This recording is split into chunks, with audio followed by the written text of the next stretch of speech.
আপনি বিবাহ বন্ধনে আবদ্ধ হয়েছেন এবং বিভিন্ন ভিডিও ক্লিপ, বিভিন্ন অডিও সেখানে শুনছেন আপনি বউ জানু বলছেন, সে ঘটনা একটু ক্লিয়ার করছেন, আপনি কি হয়েছে? সেটা হচ্ছে যে রাসেল মিয়ার সাথে যখন বিয়েটা হয়, যখন একটা হামলা ঝামেলা নিয়ে চলছিল, তখন আসলে ওই সময়টা আমার কাছে মনে হয়েছিল যে পাশে দাঁড়ানো উচিত। বর্ষা কিন্তু আমার আগে থেকে বান্ধবী, আমার জীবনে প্রথম মিউজিক ভিডিও কাজী শুভর গানটা আমি করেছিলাম, ওইখান থেকেই সুসম্পর্ক হয়। পার্সোনালি আমি রাসেল মিয়াকে কখনোই পছন্দ করতাম না। যখন শুনেছি যে রাসেল মিয়া বিয়ে করেছে, আমার কাছে মনে হয়েছে যে কপালটা বুঝি পুড়লো। তখন ওইখানে গিয়ে আমি হেল্প করেছিলাম, যেহেতু যে ও হচ্ছে ট্রমাটাইজ হয়ে গেছিলো। মাঝখানে দেখা যাচ্ছে যে কথায় কথায় রাসেল মিয়ার ছবি দেখলে সে জ্ঞান হয়তো। আবার সেই 3টার সময় নিয়ে গিয়ে হাসপাতালে ইয়ে করা। এই যে আমার ভাগ্নি আছে, ওকে জিজ্ঞেস করবেন যে আসলে আমরা রাত 3টার সময় ভাত নিয়ে গেছি ওর বাসায়, খাইনি, না খেয়ে জ্ঞান হারাচ্ছে। ওর সাথে কথা বললেও বুঝবে। আচ্ছা, আকাশ নিবি তোমার কি হয়? আমার বড় মামা। আকাশ নিবি কি সত্যি বিয়ে করছে? হ্যাঁ, সত্যি বিয়ে করছে। মানে সেটা কিভাবে বিয়ে প্রক্রিয়া হয়েছিল?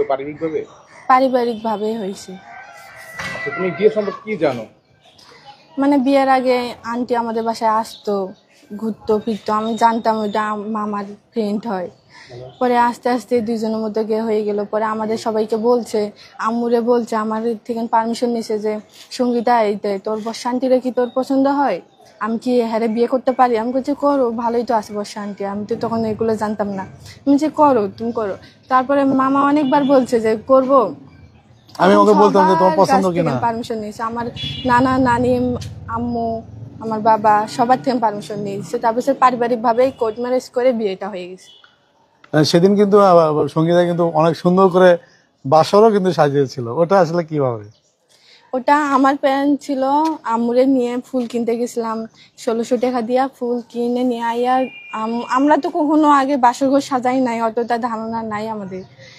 যেটুকু পারছি ওইটুকু দিয়ে আমরা বাসর ঘর সাজানোর চেষ্টা করছি। তারপর বর্ষান্তিতে আমরা গেট ধরছি। তারপর মামা আমাদের ভিডিও করছে, সেই ভিডিও আমাদের দেয় নাই। মামা কইছে 2 বছর পরে আমরা যখন ছাড়বো তখন তুমি আমার থেকে এই ভিডিওটা নিও। তারপর আমরা কিছু কই না, আমাদের টাকা দিছে, আমার দিছে 500, আম্মুরে দিছে 1000 টাকা। কিন্তু খরচ ছিল 1600 টাকা। বর্ষা চৌধুরী দিছে। বর্ষা চৌধুরী মামি হিসাবে কেমন ছিল? মামি হিসাবে ভালোই ছিল, বাট আমাদের সাথে আম্মুর সাথে ততটা কথা কইতো না। আমাদের সাথে মামারা থাকতে দিত না, আর মামার এনে আলাদা থাকতে চাইতো। এটা নিয়ে আম্মুর সাথে অনেক জ্ঞানজাম হয়েছে। আম্মুর সাথে কিন্তু বর্ষান্তি কথা বলে না। আমার সাথে এগুলো নেই জ্ঞানজাম, যা মামার সাথে থাকতে দিব না, মামাকে নিয়ে আলাদা ভাবে থাকবো।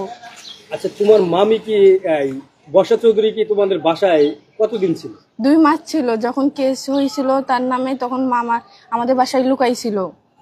2 মাস ছিল? হ্যাঁ, 2 মাস ছিল। তারপর প্রতি সপ্তাহে শুক্রবার করে আসে, 2-3 দিন থাকে। এই যে এখন হঠাৎ করে কেন ঝামেলা হয়েছে, এটা কি কিছু জানো তুমি? যখন আসতো তখন কি তার যে সন্তানরা কি নিয়ে আসতো? হ্যাঁ, যারাকে নিয়ে আসতো, কিন্তু ছোট বাবুটাকে নিয়ে আসতো না। যারাকে নিয়ে আসতো, যারাকে নিয়ে এসে 2-3 দিন থাকতো আমাদের বাসায়। আমরা তো জানতাম না যখন তার নামে মামলা হয়েছে তখন তো সে দুবাই ছিল। মিথ্যা কথা ছিল, সেটা আমাদের বাসায় ছিল। ভিডিও দিতেই পারে, ভিডিও তো না লাইভ করতো কিভাবে? না, ওটা হচ্ছে ভিডিও ওখানে পাঠাইতো, সে ওটা পোস্ট করতো। আসলে দুবাই সে কখনোই যায়নি, তার তো মামলা হলে দেশে বাইরে কিভাবে যাবে? সে তো আমাদের বাসায় ছিল। আচ্ছা, তোমার সাথে ব্যক্তিগত বর্ষাদের কোনো ছবি আছে? না, সেটা হলো বর্ষান্তির ফোনে আছে। অনেক ছবি আছে আমাদের বিয়ের, মিনিমাম 60 থেকে 65 ছবি তোলা আছে। সেই ছবিগুলো দেয়নি, বলছে 2 বছর পরে দিব। কিন্তু এরকম যে করবে এটা আসলে আমাদের ধারণা ছিল না। আমরা তো সরল বিশ্বাসে